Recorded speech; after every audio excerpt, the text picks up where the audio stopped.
very special welcome once again to Gordon Chang. Gordon, I wanted to turn to a piece that you've written that goes in considerable depth about various other threats from China that also need our urgent attention. One of which is in light of the fact that now approximately 1 million Americans have perished at the hands of the Chinese Communist Party, thanks to what it did with this COVID 19 virus. We call it the CCP virus here.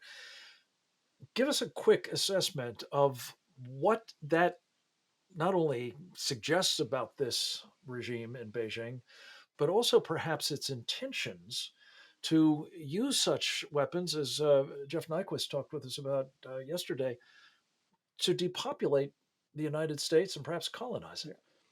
There is disagreement in, for instance, the intelligence community and in the scientific communities about where SARS-CoV-2, the pathogen that causes COVID-19, came from. I think it came from a lab, but there is some disagreement on that. But there's one thing where there should be no disagreement, and that is after this disease got out of and spread around central China, Chinese leaders made a decision to spread it beyond China's borders. They lied about contagiousness for weeks. They knew it was highly contagious. They told the world it was not transmissible human to human. And at the same time that they were locking down their own country, which meant that they thought these lockdowns were an effective way of stopping disease, they were pressuring the United States and other countries not to impose travel restrictions and quarantines on arrivals from China.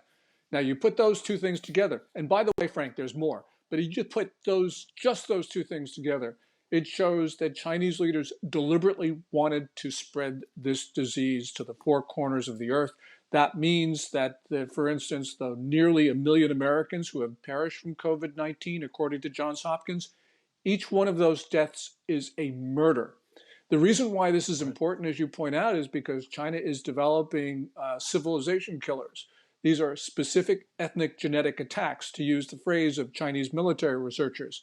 In other words, pathogens that will leave the Chinese immune but kill everybody else. And that means that the next disease from China could very well end up being China as the world's only viable society. I'm not saying that they've actually been successful in developing this, but nonetheless, this is where they tell us they're going. So we better believe them. Amen. And Gordon, in our conversation with Jeff Nyquist, he specifically referred to statements attributed to the then Chinese defense minister about 20 years ago, Chi Hao-chen, in which he said the plan was to use biological weapons for this kind of genocidal attack against the population of the United States, again, so that Chinese could replace us.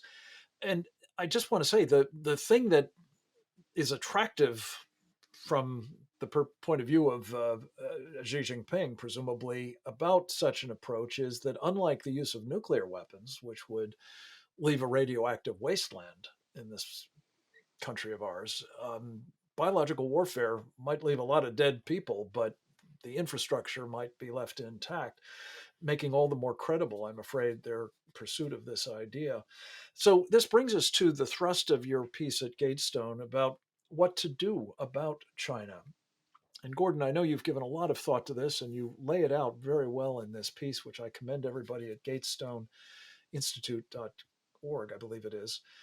Talk a bit about the priorities that you assign to things like reciprocity and disengagement and how we should go about applying them. The most important thing we need to do is to sever relations with China. It means no trade, no investment, no technical cooperation.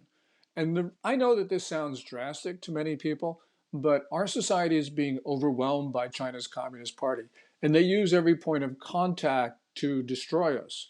And until we get a handle on this, we cannot afford this because we could lose our country.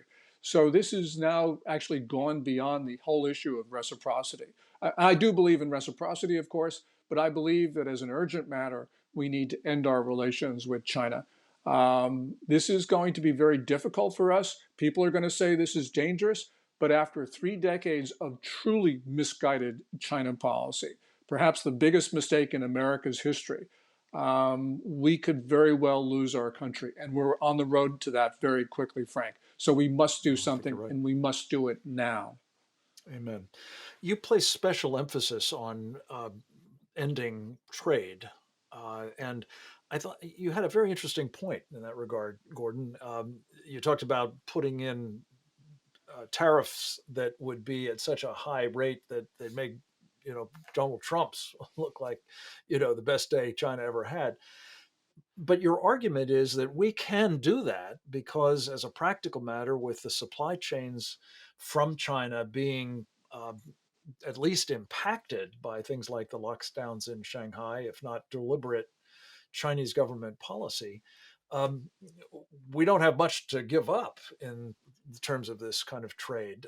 Walk us through that, because there's a lot of talk about how we're still heavily reliant on the Chinese imports for a lot of our economic, prosperity. Well, at this moment, because of Xi Jinping's zero COVID policy, they're locking down not just Shanghai, but a large portion of the eastern part of China, which is basically China's factory floor.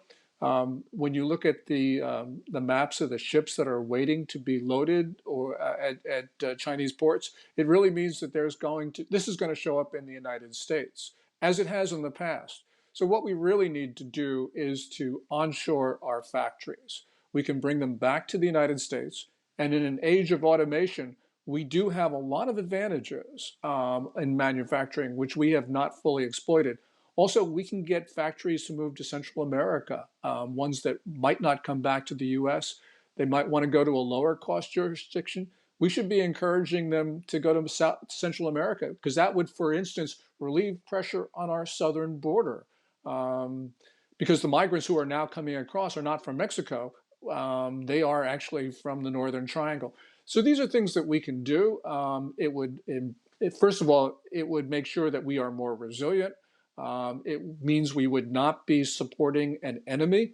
And I believe in climate change. And all of these ships that cross the Pacific, 15 of the largest container ships pour as much carbon dioxide into the air as all the world's cars, Frank. So we don't need to do this. If you really believe in climate change, if you really believe in the environment, well, let's start making stuff in the US, because it has much less of an impact. Amen. Now, you put all this together, there is Gordon, no reason not to do this. yeah, no, I agree with you absolutely. Let me just add one other item to your checklist that I know you feel strongly about as well, and that is to stop underwriting the Chinese Communist Party, not just through the benefits to them of trade, but also through the massive transfer of wealth by Wall Street, our money basically, to China. And as you know, Gordon, I think there's now an effort afoot to have even military personnel and other federal government employees, past and present, put their money into Chinese companies, some of them working for the very people who are building the weapons for the People's Liberation Army intended to kill those servicemen and women. Very quickly, bad idea? Extremely bad idea. I mean, we should not be enriching those who are configuring their military to kill us. And it's not, President Trump banned Amen. investment into all Chinese military companies, but we should be banning investment into all Chinese companies because of the doctrine of civil military fusion. They all are working together. So we need to cut off the blood supply to those Exactly. who mean us harm. We must indeed do that. Gordon, your leadership on all of these issues, your wealth of uh, thought-provoking pieces like those we've talked about today at Gatestone Institute and Newsweek and Epoch Times and elsewhere are just incalculably important as our contributions to programs like this. We're so appreciative of your being with us each week, and we look forward to the next update with you next week, I hope. And in the meantime, I really want to say thank you for your courage, your tenacity, and your clarity on all of these points. They're really deeply appreciated. Next up, we're going to speak to Christine Douglas Williams about Canada. Some really gloomy news there, but also a little bit of hope. Right after this.